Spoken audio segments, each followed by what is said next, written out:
Dr. Chukwurah here.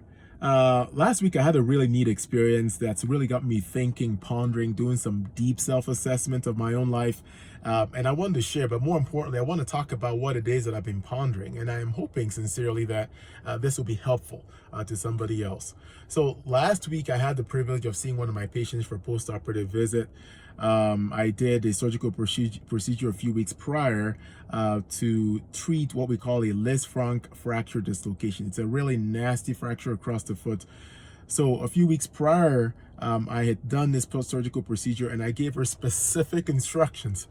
And I told her simply, under no circumstance should you put any weight on this foot, because if you do, we're going to have many issues. The incision can open up, the fracture may not heal. Ultimately, we may return back to the operating room for more surgery, and then you may have pain in this area for the rest of your life. So my goal was absolutely to instill fear in this woman, so she saw her foot like an eggshell, and it worked.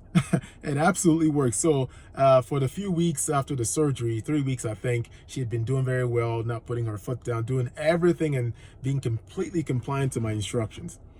So this last week she had called to make an appointment because she had done something the day before.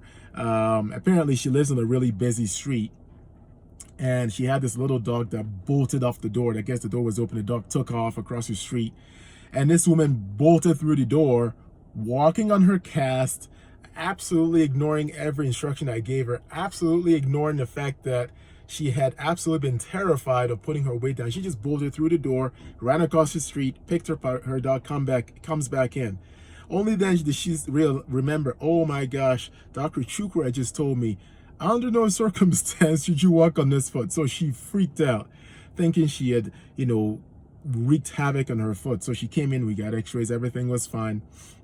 But during that visit, I was curious. I said, I wasn't mad at her. She thought I was going to be mad. I wasn't mad. I asked her, we'll call her Barbara. It's not her real name, but we'll call her Barbara. I said, Barbara, why did you take off on your surgically treated foot across the street to pick up your dog? What was it that possessed you to do this? She said, well, I can't just let my dog die. And she proceeded to tell me that this dog was like family to her, essentially like the only family she had. But it got me thinking, this woman had fearfully been dreading putting her foot down, and then all of a sudden she takes off on the street chasing after this dog. And I thought to myself, life is like that when we rise above our fears. And I thought in my life, at times when I allow my own fears to dictate my life, to cripple me or even halt me from moving forward, when I really ponder why that happened, it's because I really didn't have anything significant enough in my life to salvage. Maybe my goal wasn't significant enough, it wasn't high enough, it wasn't special enough, it wasn't challenging enough, and therefore it wasn't significant enough in my life that I could approach fear like this woman did, approach the fear of potentially going back to the operating room, because she was risking, when she ran across that street, she was risking everything. The wound opening up, the fractures being dislocated again, having to go back to the operating room, constant pain for the rest of her life, infection, and probably even losing that leg. So she stared that fear in the face and still ran across the street. I think life is like that. I think that in order for us to be liberated from our fear, in order for our fears to have absolutely no power over us, in order for our fears to not have the power to halt or cripple us in our progression towards those things that matter most and being able to manifest the truest and the fullest expression of ourselves as human beings, we need to have something special enough in our lives that we would sacrifice limb, joint, and life, something significant, life if needed itself, to salvage. And when we do that, when we're able to get to a point in our lives where something not special drives us, we essentially at that point, what we do is we're basically eliminating the power of the fear within. We extinguish the power of the fear within, and once that happens, there is no fear without that can do us no harm. Essentially, when we find something special enough in our lives that we're willing to salvage, that we're willing to do anything for, to keep, to nourish, to allow it to progress, then there's nothing out there, absolutely nothing out there that can make us fear. We can essentially, as the Bible says, walk through the valley of the shadows of death and fear no evil. Why? Because we have something special, something that is so special that we're not only willing to salvage, but we will do anything, give life if needed to salvage. I think that in order for this to happen, this is not easy. What I'm talking about is really not easy. This is challenging. And I've been thinking about this and I've been working on it in my own life. And I promise you, there are so many people out there who are crippled by fear. And I think the reason why they are is because, again, we lack that special something that is so valuable, we'll do anything to salvage. But just like any activity that requires great or even near perfect performance, there has to be a certain amount of preparation, and moreover, that preparation needs to be absolutely frequent. And what I'm really saying is, for us to get to that level where we are willing to do anything to salvage something special in our life, where the fear within has no power to keep us and the fear without can do us no harm, for us to get to that point, we need to constantly pay attention to our life. We need to be constantly rehearsing these things in our life. We need to be figuring out what it is in my life that I'm willing to sacrifice for. And if we don't have something strong enough, significant enough, then we need to find something. Everybody must find or have something in their life that is so significantly special in their life that they will do anything. And I think that once we do, then the fear that we have in our life can do us no harm. That fear, actually, the power within that fear becomes a motivator. Absolutely becomes a motivator. I think it's important, though, to realize that while we do these things, as we prepare and as we pay attention to our life, this is not going to be an easy task.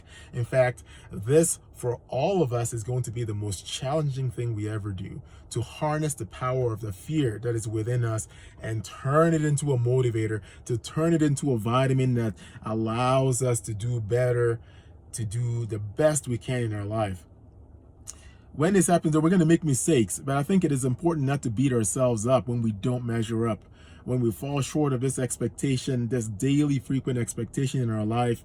We need to not beat ourselves up. We need to be willing to forgive ourselves, but more importantly, we need to certainly be able to turn the page in the book of our life and move forward and not feel bad, but really think about it as part of the process of progressing and improving.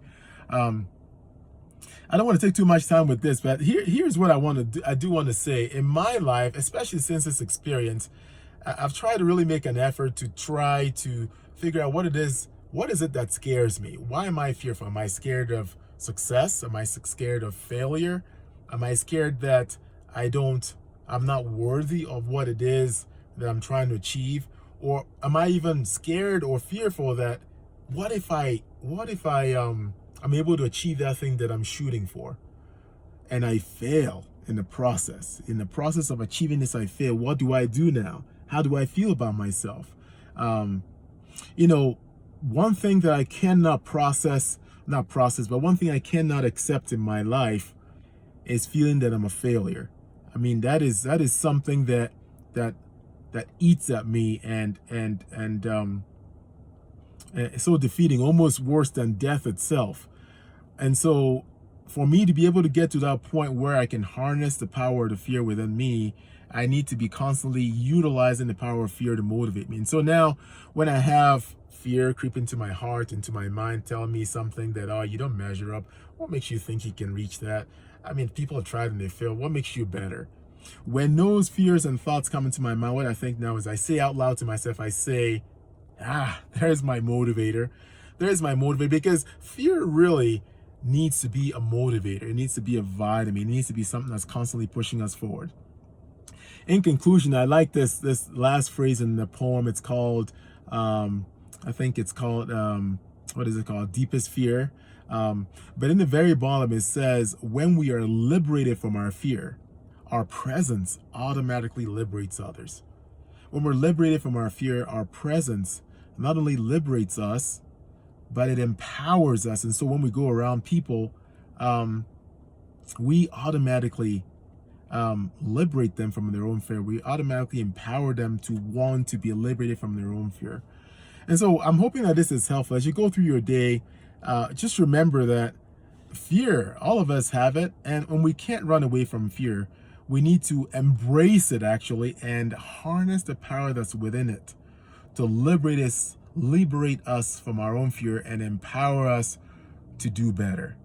And only then can we fulfill the truest, fullest expression of ourselves, and then our lights can so shine so that others can also see us and become liberated from their own fears as well.